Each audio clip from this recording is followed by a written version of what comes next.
Nope. Hey, Marcus. How you doing? Sorry about that, Brandon. Hi. Marcus, the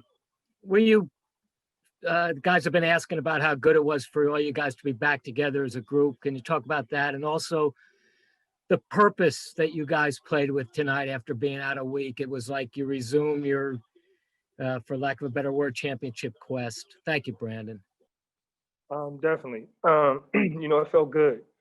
Obviously, the COVID and this pandemic has definitely affected not just us, but every team in this league. And everybody's doing the best that they can to cope with it and get through it and manage it. So to have everybody that was actually here and available to play today was huge for us. We missed each other. We missed being on that court.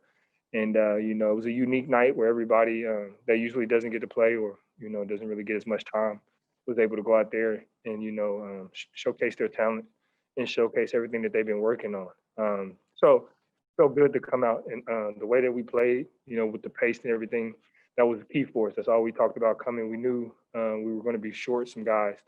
And the guys that we had, we just wanted them to go out there and play as fast as we can. We were undersized. We knew we were quick.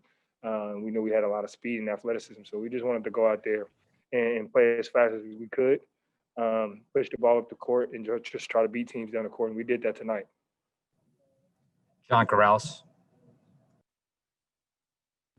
Marcus, at one point I saw you talking to Aaron Nesmith, kind of giving him some advice there. I know he hasn't had a chance to play, but he got some minutes tonight. What did you see from him, and what do you think he needs to work on to be a little bit more consistent? We saw that effort to go out there and play. A couple games that he's got in the preseason games and things like that he was in, he was a little timid. Tonight, it's just really telling him, you're open, shoot the ball, be as aggressive as you can. You're a good player.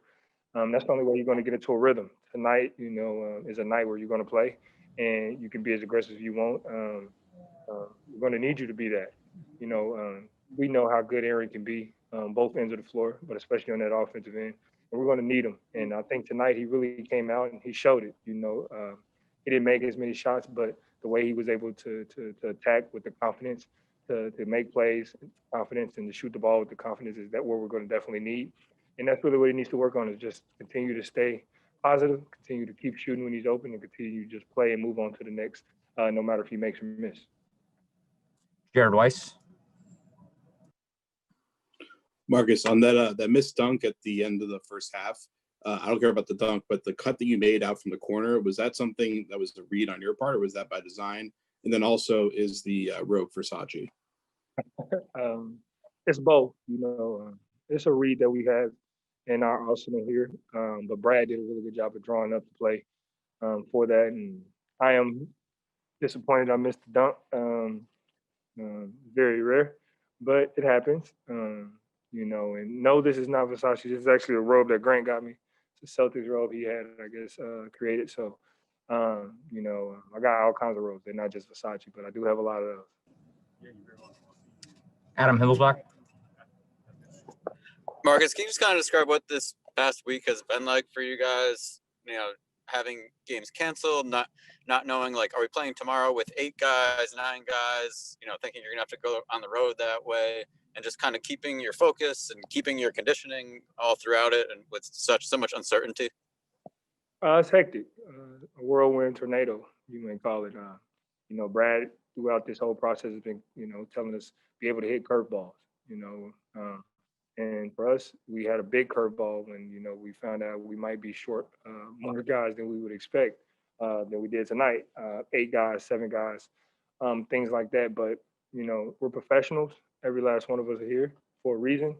And, I'm very happy with the way that we were able to concentrate, focus, come out and do what we were supposed to do on both ends of the floor in practices, the practice that we did have, and getting ready for the game at a short notice. Final 2 questions for Marcus. We'll go to Gary Washburn. Hey, Marcus, 2 things. Can you touch on this? I mean, you've had COVID, and back then it was kind of different. It was such an unknown virus, and it was people beginning to pass away from it. Not that they're not now, but it was such kind of a mystery, and it was very serious. But can you touch on the seriousness?